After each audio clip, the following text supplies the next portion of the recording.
আমাদের এই ঝাউডাঙ্গা প্রাইমারি স্কুলে উনি আসার জন্য বিকালবেলা সময় দিয়েছিল। বৃষ্টির কারণে তাই সে ভাত খাওয়া হয়, সার মারা হয়, রামপুর হয়ে কিন্তু এখানে ছিল। কিন্তু একটা কথাই বলছিল যে আমি যদি কোনোদিন নির্বাচিত হতে পারি 5 মিনিটের রাস্তা আমার আধা ঘন্টা লাগছে, 1 ঘন্টা লাগছে, 4 চাক্কা দিয়ে আসবো। কিন্তু 4 চাক্কা অবশ্যই 4 চাক্কা দিয়ে নির্বাচন করে যাচ্ছে। আমার কথা হলো এই এলাকার লোকজন যারা যদি আমরা মন থেকে নিজের পৃথিবীর মধ্যে শ্রেষ্ঠ আদালত হলো মানুষের বিবেক, আপনারা বিবেক দিয়ে বলবেন যদি মিল্লাত সাহেবের কাছে ঋণী থাকেন, কারণ সে ঋণী বলতে রাস্তা করে দিছে, 2টা ব্রিজ করে দিছে আমাদের এলাকায় এবং একটা প্রতিষ্ঠান করে দিছে।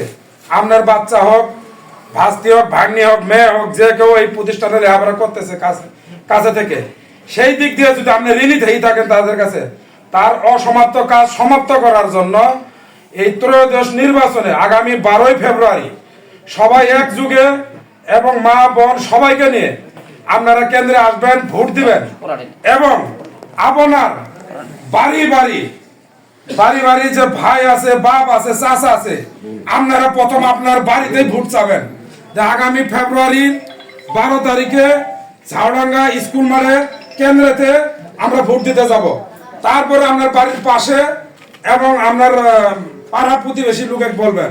কিন্তু আপনার বাড়িতে যদি বলতে পারে, আপনার ভাই যদি বলতে পারে আমার ভাই আমার কাছে তিনি ভোট চেয়েছে, এটা অবশ্যই আপনারা, কারণ মিল্লাত সাহেবের কাছে ঋণী, আমরা সবাই ঋণী আছি, কারণ তার অসমাপ্ত কাজ সমাপ্ত করার জন্য যাতে আমরা ভোট দিয়ে জয়যুক্ত করতে পারি। খালি জয়যুক্তই না, এবার আমাদের রামপুরের 9টা কেন্দ্র তার মধ্যে চ্যালেঞ্জিং হয়ে গেছে, কেডা ভোট দিব বেশি সবচেয়ে, এবং এই ভোটের উপরে কিন্তু একটা কাজও হবে এবং আমরা মন্ত্রীও পাবো।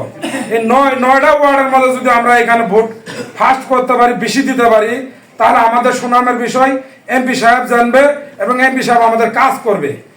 উনি অসমাপ্ত কাজ সমাপ্ত করবে, ওই জন্য রহিমপুর বলে গেছে, আমরা যাতে ভোট দিতে পারি এই আশা ব্যক্ত করে, সবার সুস্বাস্থ্য কামনা করে, সবার দীর্ঘায়ু কামনা করে এই রাতের মধ্যে আমার কথা শেষ করছি।